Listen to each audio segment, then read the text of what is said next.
I've been on the road, I've been doing shows. Now we eating steak, remember sleeping on the floor.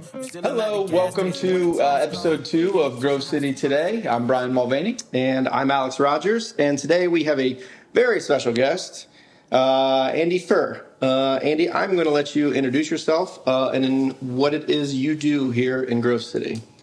So I am the executive director of the Heart of Grove City.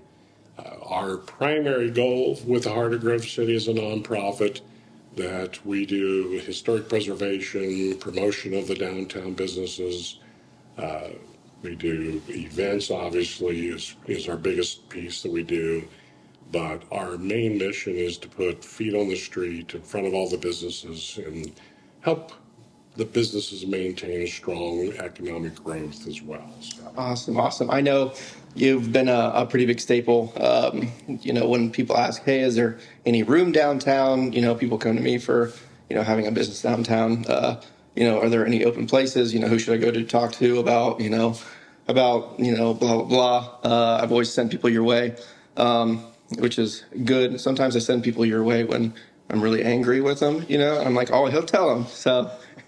No, I appreciate you coming on. So one question I think is very important to talk about is, I know when I first started downtown, trying to get into everything, get in the mix, I was confused about events, which is a big part. I feel like sometimes when people see you out and about in a golf cart, running into people, not a daily golf cart, but driving around with barriers.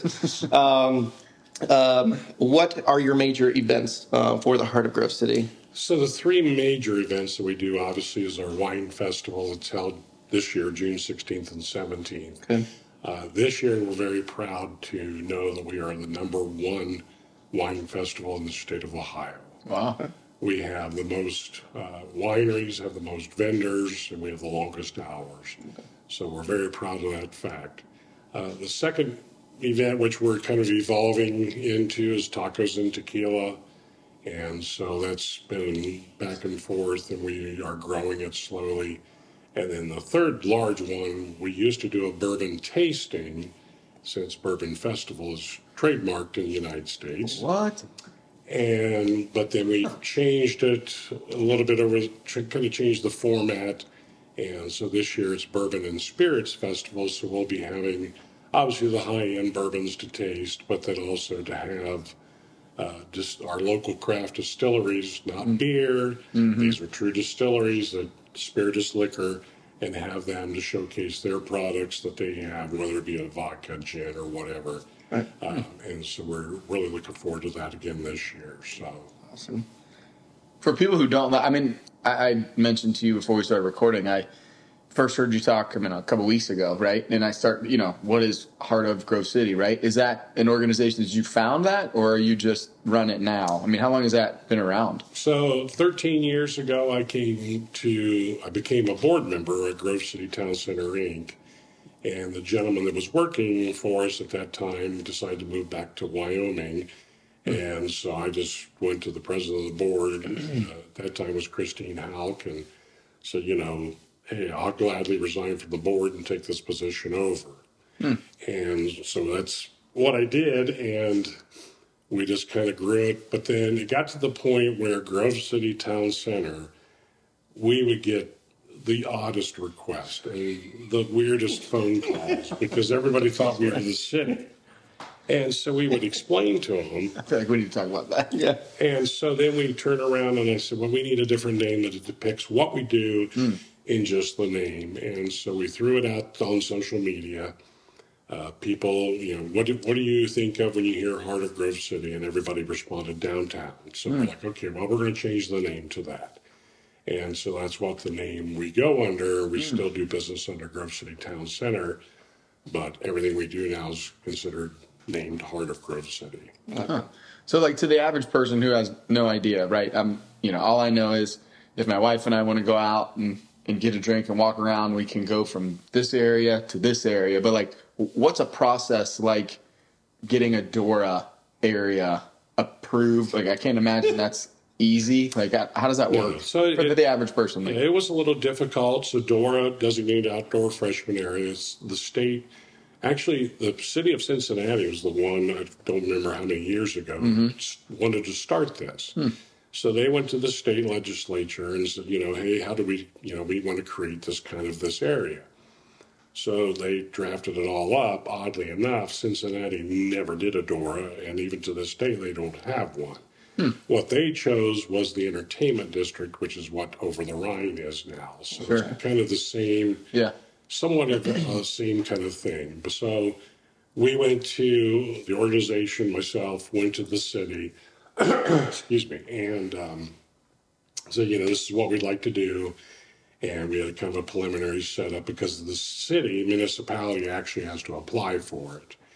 But the problem we encountered was that the F permits, or the temporary permits that we pulled for wine, for bourbon, any alcohol event, could not be inside the DORA. And I said, okay, well, I don't want to do a DORA if I have to move the events. Sure. So we worked with, at that time, State Representative Lanise, and then we got the law changed. And so That's awesome. DORA was then changed to let F permits be overlaid into a DORA. After that, that's when we started pushing city council, the administrations, this is what we need. And obviously it's worked very well over the last several years, and we've expanded it. Yeah. And so we're very pleased with it. It's just another tool in the toolbox to get people downtown. And it gives them that ability to just enjoy themselves and relax and have an adult beverage, go into the shops. And what we find on the food truck nights, that's one of the busiest nights. It's gotten to the point where it's so busy. So like with Planks, they've got just a specific window for busy nights. That's all they do is DORA. Grove City Brewing created a limited menu, and you walk into a certain area to get your DORA. So it's gotten so big to the point, especially during events, that these businesses have had to create that setup because otherwise it was interrupting their regular business. Well, it's funny. It's like you're spoiled, right? So my wife and I, my sister-in-law had her birthday party at Easton the other day, and we had all the kids, and we have 4 kids, 7 and under. So sometimes you need a beverage. And I walked up to the bar, and I was like, well, let's just get one to go. And the guy, I was like, I need a whatever. I was like, I need 2 drinks in your dork or in your to-go cups. The guy's like, we don't have to-go cups. I was like, I can't take this and just walk around and shop. Like, it's funny what that's created. Other places that you go. Like, I just assume, everywhere can do that. I was just thinking the whole time, call me lazy or call me whatever generation it is that I'm in, but you found an obstacle and you're like, you know what, we'll just take it to the state and change the law. I mean, if there's something in place, I'm like, all right, well, that's the way it is. So that's kind of crazy. It was an interesting process, but it was great to work with Miss Lanise. And everybody, we ended up with the Ohio Restaurant Association on board with it, and they loved it. Because there's potentially, we were just kind of, we started prior to COVID, and then obviously there was a lot of changes with state law, especially alcohol laws because of COVID. But as soon as restrictions started to get lifted, we saw it immediately, especially once the takeout started happening. Oh, yeah. People would stand there, get a DORA cup, and wait on their orders. And so it was still lucrative for everybody, even during those restricted times. And, of course, now everybody's kind of used to it. So we get requests probably once a month about, can you get it extended to my house? And so I know we are here. I think it ends next I literally was walking outside. I was like, oh, that's where DORA ends. Yeah. Just on the other side. We wanted to incorporate the last time. So it's just this side of the street because obviously there's a lot of residential and a church. So we didn't really do the other side, the east side of the or west side of the street. But we wanted people to be able to come down, especially with Mojo sitting all the way down here. Have that ability to walk down through and see his business and the other business, because it did end where it ended. It just, a lot of folks were like, well, I want to go over there, but I can't. So that's why we pushed for the extension. We extended out and included the old library lot and the lot on the other side. So it's a big footprint. Yeah, it's gotten quite a bit larger, which we're very proud of what we have created at that point. So we were happy to do it, and we're glad to continue to expand it and let people enjoy it. Right. Yeah. There's something you had touched on a minute ago too, which you didn't mention in the big events, but to my family, it's a big event. The food truck Fridays, which is also under the reign of Andy. When does that? That's a different show. For That's personal a reasons. When does that start and when does that end normally? Starts May 12th and ends I think 3rd or 4th Friday of October. I think it goes to October 28th. I know Every Friday. Every other Friday. Okay. And so what we've coordinated with the Parks and Rec Department, with Miss Sutherland, and so we've combined what they do with the Summer Sizzle concerts along with our food trucks on the Friday nights, and it's just been a great combination. I know people are always knocking for the what is it, the lobster or the Maine. You know what I'm talking about? Yes. The Maine. This is Maine lobster. Yeah. I will How argue- do those get Yeah, go chosen? ahead. How do those get chosen? Like which food trucks? So we've unfortunately gone through some growing pains with this, and we've had some folks that just blow us off. Right. And so what they didn't realize was that, I'm going to stalk you. If you blow me off on a Friday and I find out you went somewhere else, then you never get an invite back. Right. And so now See, told me. But I'm not the only one. we've gotten to this point where we have a list of probably 60 or 70 trucks we know we can always count on. Yeah. So January, February, I'm working on the website to get everything updated, get the new dates set for the food trucks. We get those updated on the website, and then we kind of release the hounds. We send out the emails. Sure. We have to cap at 17 trucks a night Per night. because that's all we have the room for. But we filled up within 5 days once we sent the email out, and we've got 17 trucks every single day we have. Is rain or shine? It is rain or shine, cold or snow. It doesn't matter. Has the it's a green truck. It's called like hooves, horns, and something. It's like I had the best It's a dream. No, it's a real real truck. Fins and feathers. Yes. Okay. Are they coming back?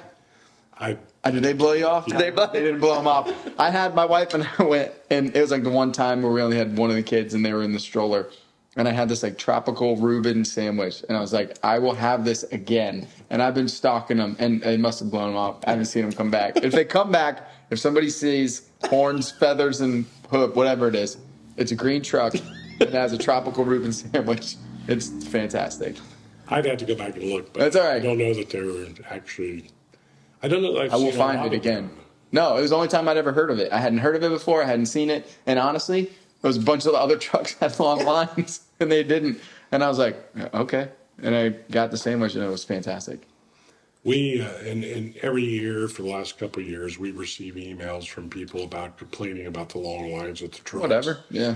And so we gave up and we went to planks or Blue Willies, and I'm like, okay, I don't know what to tell you. But that's a win for what you were trying to do, Exactly. right? At the heart of Grove City in general, you were trying to get people downtown Yeah. and spend money downtown. You saw something else, and Yeah. you went in, and That's you awesome. still patronized it. Yeah. So That's a win. I win. Right. The reign of Andy. Right. But I mean, if you want to wait for the truck, that's fantastic. But if not, then you eat Right. somewhere local. That's You're awesome. Supporting a small business, which Yeah. is what we're all about. That's awesome. And that's the thing. That's why we do these little. I call these micro events, even though they're large. Right. That help draw all these folks down, and then even if, for instance, Transcending Coffee, they're not open in the evenings, but people see it, Right. and then they're going to come back potentially. So we always try to make it's an awareness, is what we call it. And so as long as we're making you aware, Right. and you do come visit again, then my job is done. Specifically for the wine festival, what's the process like getting Broadway shut down? Well, Not anymore. not anymore. But, Okay. So like, where's that? I guess the last time I was down there, it was still on Broadway. So Might have Park been a while Street. ago. So That's in 2019. Okay. Was our last year. Yeah. I'm sorry, 21. 21. Okay. I thought it was more recent, Yeah, but we yeah. did 21. We Okay. were on Broadway. Then we moved in last year to Park Street. Okay. And quite frankly, I do like the setup better. On Park Street? Yeah, on Park Street. It gives us a lot of latitude Mm-hmm. where we were, 4 or 5 o'clock Friday morning, we're out there painting lines. I mean, it was a long, long day. Sure. Where yes, I've done a lot of hours on it.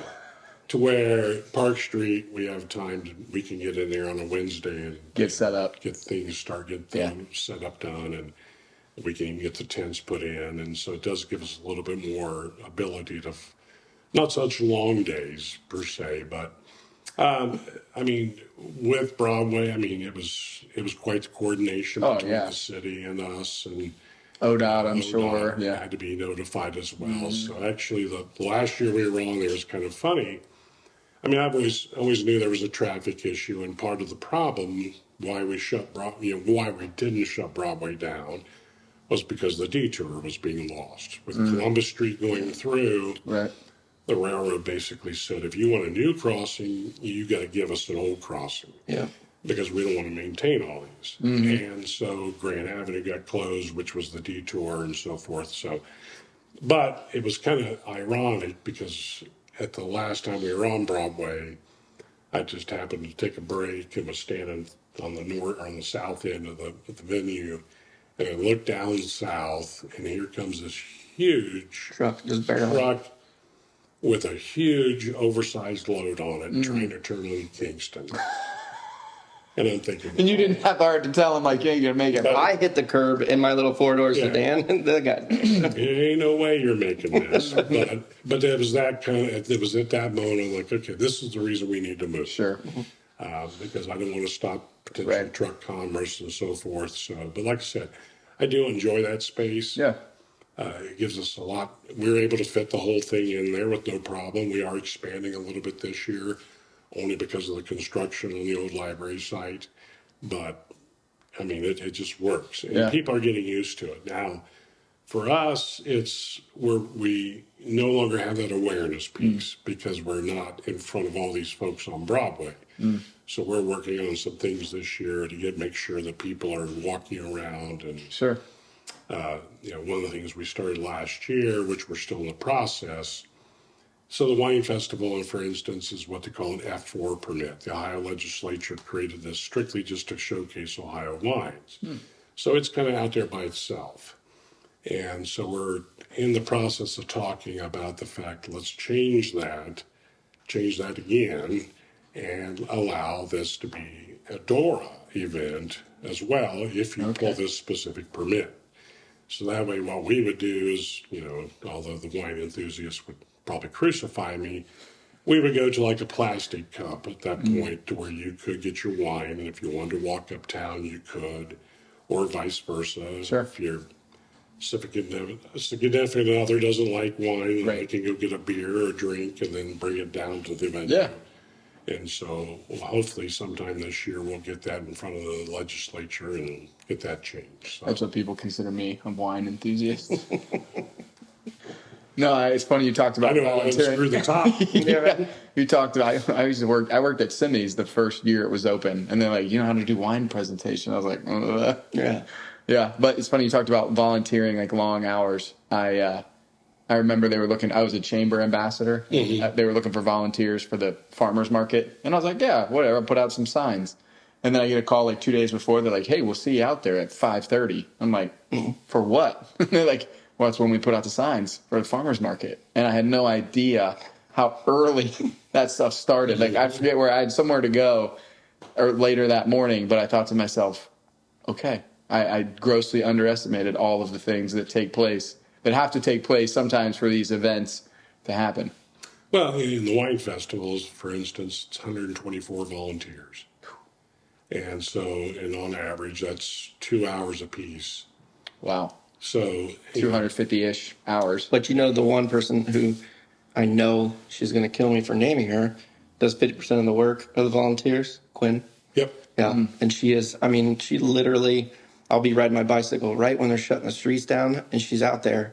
And then when we go to leave at night, you're off trying to meangle people on your golf cart, and she's just like sitting there flipping through papers, and the thing's been closed for hours. I'm like, you guys open in like 4 hours, you should probably go home to sleep. And she's like, so. She is the rock of the office. Yeah. She keeps me straight. And so we just hired another person.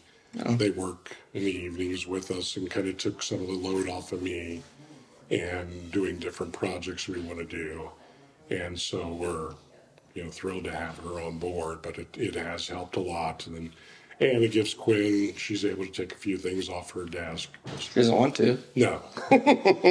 She handles, and I tell the board members, I'm very specific with my board members of the fact you will be there for the entire event. Not all, I mean, we'll do a sign-up sheet. Sure.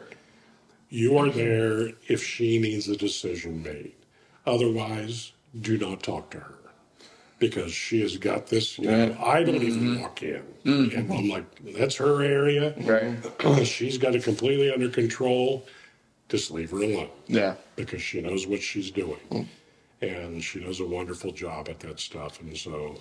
You mentioned 124 volunteers. If somebody wanted to volunteer, where would they reach out? Or where would they sign up or something? Our social media, Heart of Grove City, currently has, it will later today, a sponsored post. We use Sign Up Genius. Okay. We have all 3 events right now, time slotted out on Sign Up Genius for wine and arch tacos and for the bourbon. You can sign up for any of those, which we always appreciate. Yeah. And it's a lot of fun. It truly is. Like, to volunteer or to drink the tacos? I mean, drink the tacos? Yes. Once the drinks. Depends on how long you've been there. Yeah. No, it is a lot of fun. And I've met a lot of cool people, actually. And I'm horrible with names, but there are literally 3 people every year, the same events that come. They're like, Alex, how are you? Blah, blah, blah. And yeah, it's cool. It's a good time. We have one gal that, she's been with us for years, and she comes both days. It's her birthday that day. Is that who you're talking about? I can't think of her name off the top of my head. Yeah. But she is there constantly, which is just incredible. Yeah. And so I send her something out of my personal pocket to say thank you, Sure. because she has just been a godsend.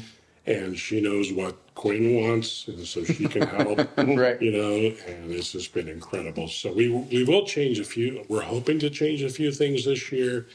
We'll do pre-sale tickets. We're going to try it again. We're needing to invest in some equipment in order to have those redeemed. But we're hopefully going to have that to go first to the first event, which is in June. Oh. But we're still working on it. Now, you grew up here? Been here all my life. Okay, so I'm assuming there was a time where, how many people did come out to the wine festival? Ballpark. I'm assuming there was a time where events like that just didn't happen, or weren't even on the radar. Oh, no. Well, actually there was. There used to be a Mayfest. Oh. That, I forget actually who used to do it. When we started doing the research on wine festivals, that came up actually in the Grove City Record. And so they used to do it over at the Gantz Barn. It was a wine tasting, and very small. So when we decided to do the project, I presented it to the board, or do the event, I presented it as a project to the board. And they said, first year, plan to lose money and very little attendance. Our first year, we had 6 wineries and like 30 vendors. And we ended up actually in the top or above zeros. There you go. I was happy.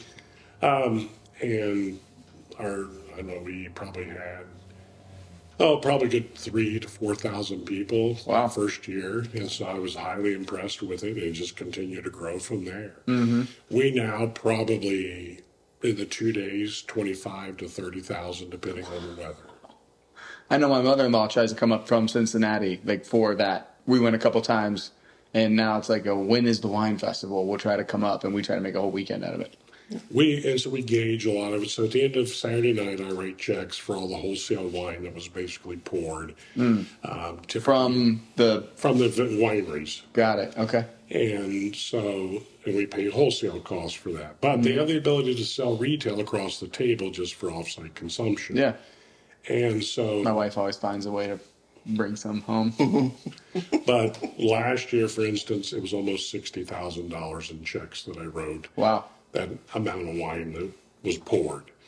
Did a straw poll of several of them, and just by kind of forecasting a little bit, they probably sold close to bottles across the table over $80,000 between all of them.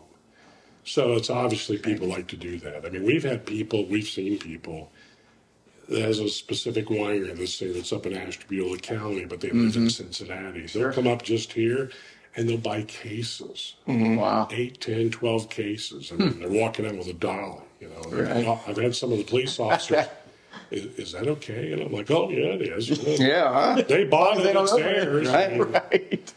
as long as they're not sitting over in the parking lot drinking it, we're good to go. They're your problem now, officer. So, I mean, it's truly kind of, it's been great to see how it's grown so Yeah. much, but then to see, you know, for me, it's a year-long process that we go through. It's constant planning, and this year we're actually kind of ahead of the game. When we came out of COVID, we're waiting on the governor to say yes. Right. And when he finally did, we're like, we got 60 days to create 1 year of planning. Right. And we did it. Wow. I mean, that was Quinn mostly. But, Sure.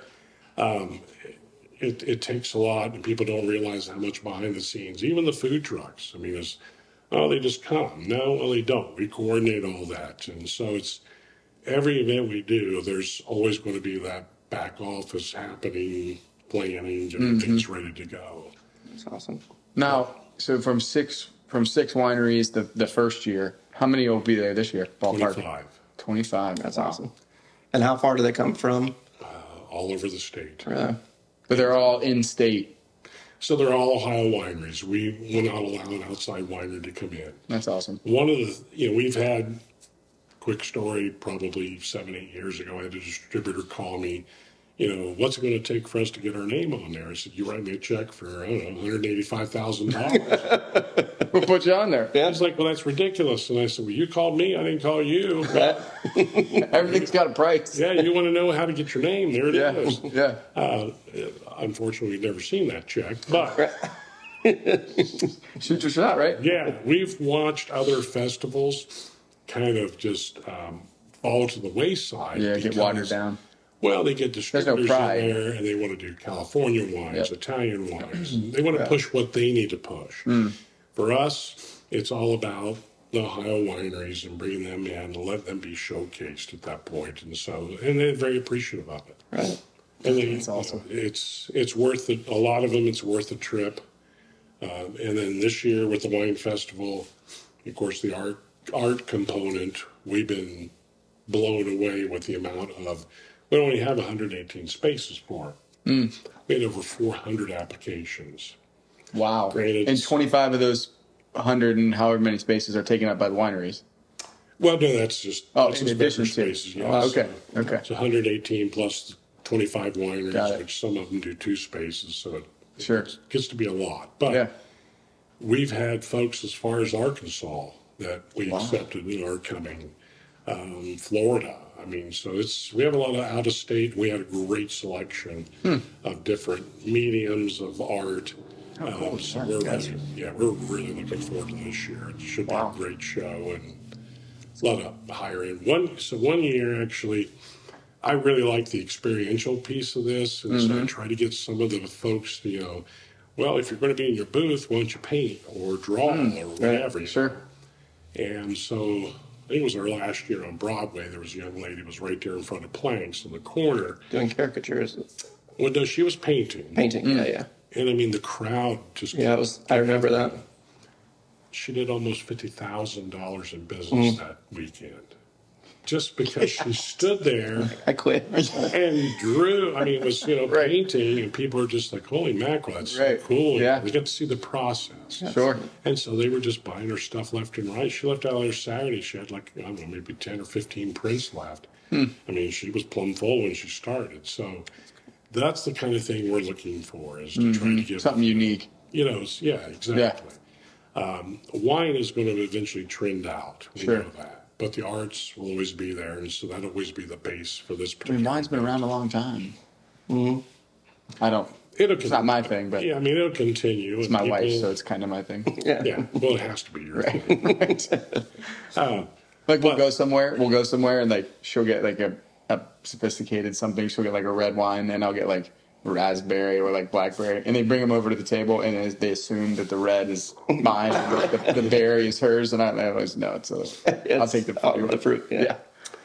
And it's the same with the bourbon. We see that as potentially, that trend will A switch. eventually fall off. Yeah.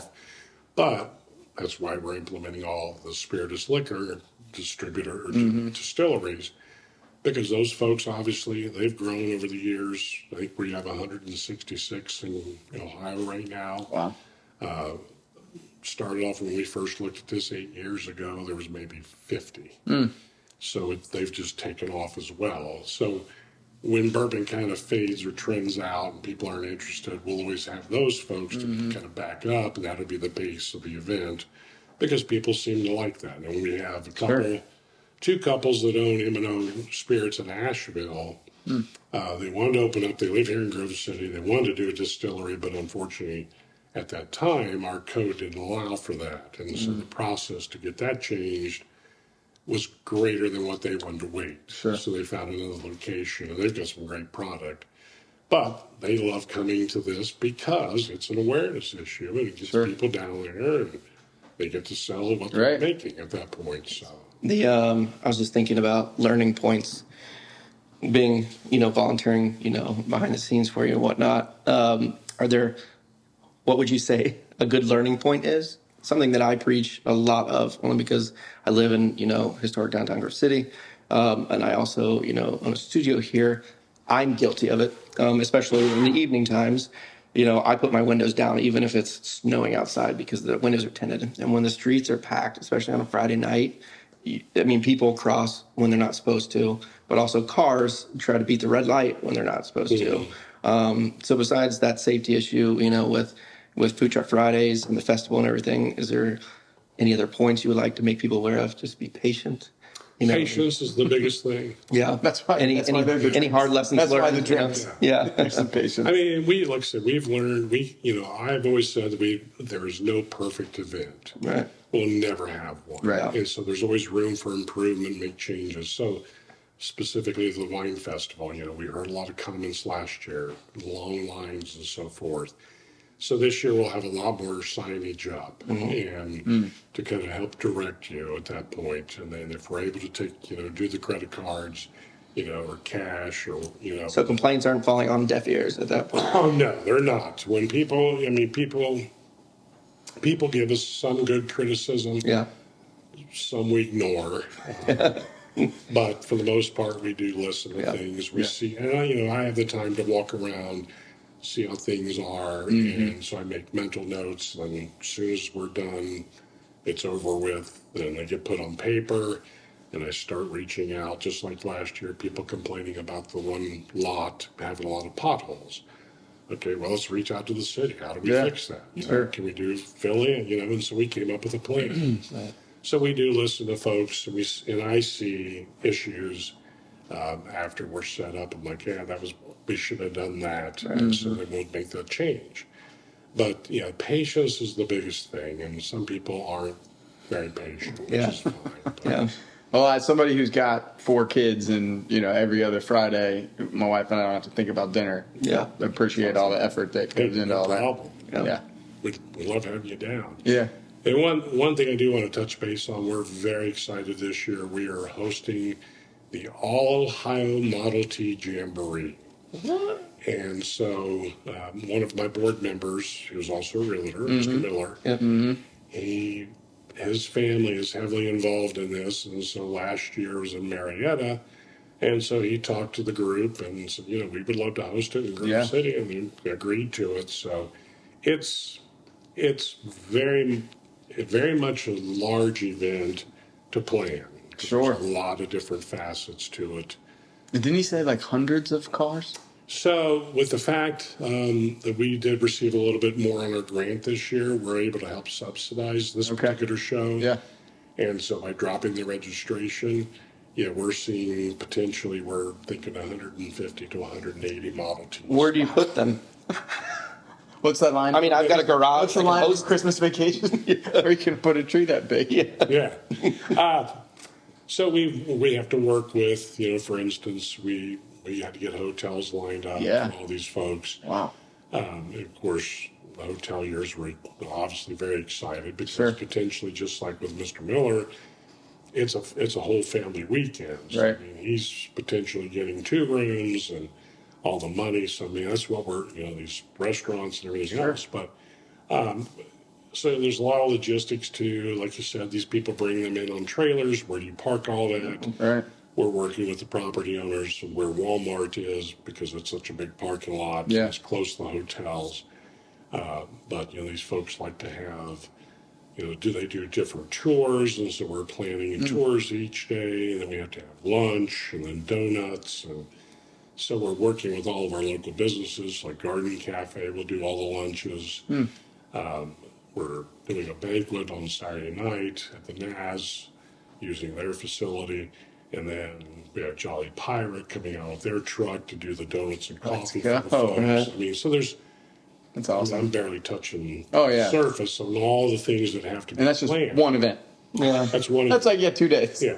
Yeah. But, we're bringing a lot of folks to Grove City. Yeah, They're that's awesome. spending their money, and we're going to do them downtown. We'll do a car show. We're working with the city because Beulah Park turned 100 years this year. The library turned 100 years this year. So we're working some details out to do some things on that Friday night because we'll have a summer sizzle, we'll have the food trucks, then we're doing a Model T car show downtown. That's awesome. And then doing the dedication with the Mill Street Historic Marker, and then celebrating all the anniversaries and all that. So That's great. Fun summer. that weekend will be. Just get the dang temperature to cooperate. I'm done with 80, 30. I just stay at 80. Mother Nature needs to get back on her bipolar meds. Whatever she's on. Well, both of you guys tan really, really well. Yes. And I get burnt and overcast we gotta snow. get you out of these lights. We got the soft lights. We got to get you out. Yeah. Yeah. Well, good. Well, Andy, I appreciate your time. Yeah. Oh, my pleasure. And if anybody wanted to reach out or get more information, the Facebook page is the best place. Facebook page, Heart of Grove City, or Yeah. our website, which is heartofgrovecity.org. It's slowly getting up to date. That's all right. We did change over to a WordPress, and I'm learning new things in there. So we'll get it squared away. But yeah, the Facebook's typically the best, or our Instagram. Either one always has information out there. Well, that's awesome. Lots going on in Grove City this summer. Yep. Oh, absolutely. Thanks again for your time. Thank you. Appreciate All it. right. Thank you.